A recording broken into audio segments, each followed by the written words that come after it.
Hello friends, good morning, welcome back to my channel. আজকে বুধবার।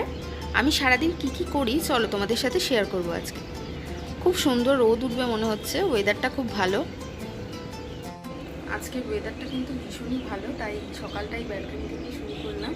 সকালবেলা ব্যালকনিতে এসে এই ভিডিওটা শ্যুট না করে আর পারলাম না, তো অনেকটাই সকালে উঠেছি। আজকে চা খাওয়া হয়ে গেছে, বিছানাও তোলা হয়ে গেছে। এবার এখন পর্যন্ত ঠিক করিনি কি রান্না করব, তো দেখা যাক কি রান্না করি, সাথে থেকো। বিছানার চাদর এরকম টান টান করে গুছিয়ে রাখতে আমার খুব ভালো লাগে। কালকে রাত্রিরে এতটাই লেট হয়ে গেছিলো আর বাসন মাজার সময় হয়নি খাওয়া দাওয়ার পরে। বাসন মেজে এই যে চালটা দেখো আমি ধুয়ে রাখলাম। আমি রোজ সকালে চাল ভিজিয়ে রাখি, আর টমেটোর ডাল করব, সেই জন্য ডালটাও ভিজিয়ে রাখলাম। আর আমার রান্নাঘরের জানলা থেকে দেখা যায় এটা হচ্ছে পাশের ফ্ল্যাট। এই ফ্ল্যাটের ছাদটা একদম লাগোয়া, এরকম আমি দেখিনি কখনো। এত সুন্দর রোদ উঠেছে, মনে হচ্ছে যেন ব্যালকনিতেই বসে থাকি।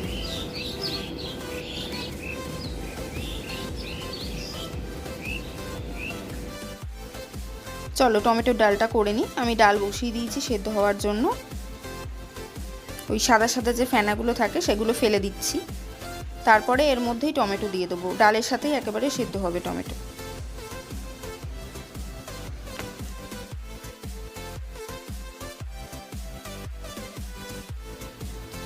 তারপর দিয়েছি দুটো কাঁচা লঙ্কা চিড়ে দিয়ে দিয়েছি।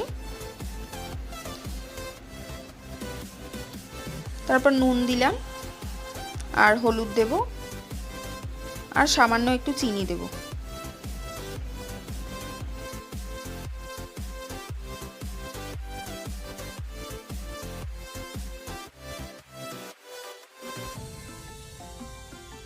ডালটা এবার সেদ্ধ হবে।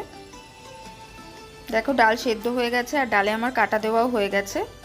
এবার ফোড়ন দেব। ফোড়নের জন্য আমি কড়ায় সর্ষের তেল নিয়ে নিয়েছি, আর কালো জিরে আর একটা শুকনো লঙ্কা দিয়েছি। এবার পেঁয়াজটা দিয়ে দেবো। রসুনটা তার সাথে দেবো না, কারণ রসুনটা দিলেই সাথে সাথে পুড়ে যায়। পেঁয়াজটা হালকা একটু ভাজা হয়ে গেলে তারপরে রসুনটা দেবো।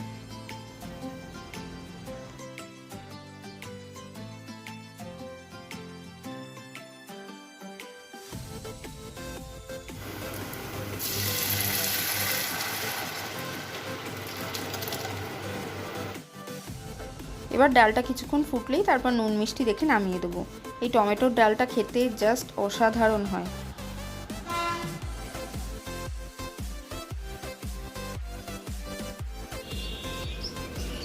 তারপর ব্যালকনিতে দাঁড়িয়ে দাঁড়িয়ে ব্রেকফাস্ট করছি, পরোটা আর নিরামিষ তরকারি। আমি স্নান করার আগে রেগুলার কিছু না কিছু একটা স্কিন কেয়ার করে থাকি। এটা বেসন আর মধু অ্যাপ্লাই করছি। আমার চ্যানেলে এরকম বেশ কিছু স্কিন কেয়ার আছে, আমি লিঙ্ক ডেসক্রিপশন বক্সে দিয়ে দেবো, তোমরা চাইলে দেখে নিতে পারো।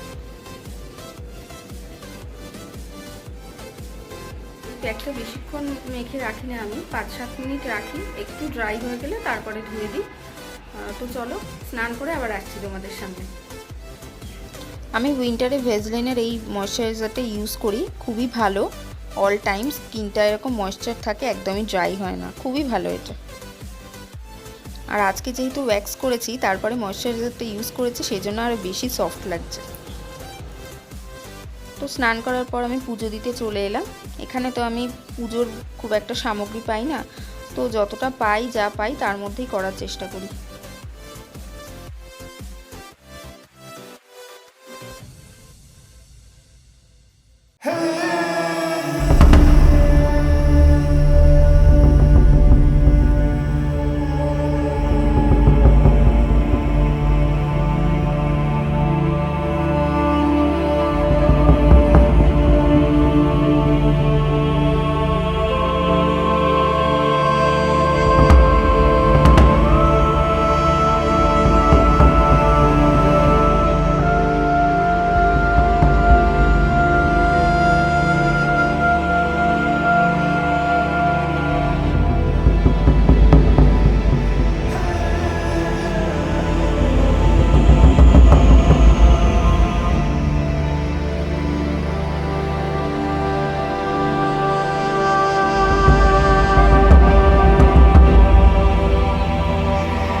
অবস্থা দেখো, বহু যুগ পর নেল পলিশ পরবো মনে হয়।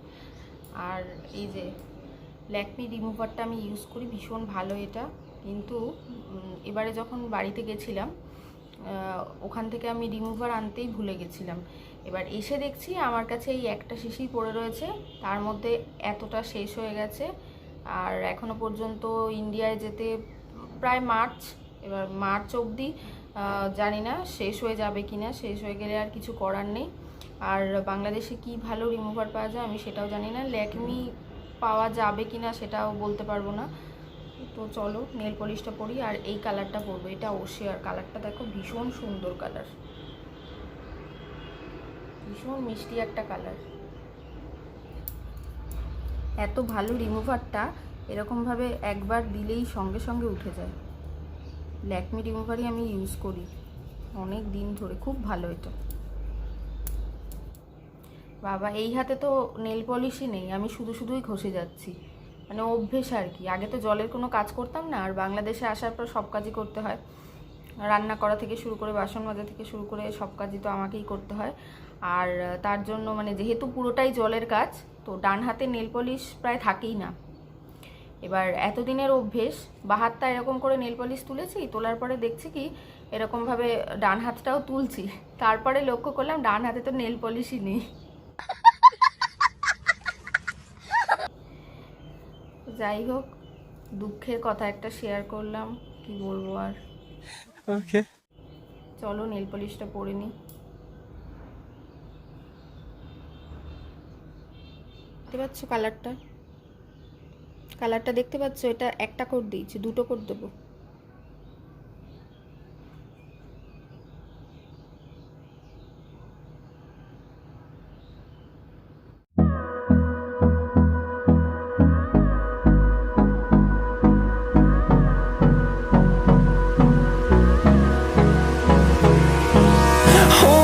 Close till I get up. Time is barely on our side. I don't wanna waste what's left. তো এই যে আমার নেল পলিশ পরা কমপ্লিট। কালারটা খুব সুন্দর লাগছে না? ভীষণ মিষ্টি একটা কালার। তো আজকে সারাদিনের ব্লগটা কেমন লাগলো তোমরা জানিও। যদি ভালো লেগে থাকে অবশ্যই একটা লাইক আর সাবস্ক্রাইব করে দিও। আবার চলে আসবো অন্য কোনো দিন নতুন কোনো ভিডিও নিয়ে। ততক্ষণ সবাই ভালো থেকো, সুস্থ থেকো, অ্যান্ড অলওয়েজ বি হ্যাপি।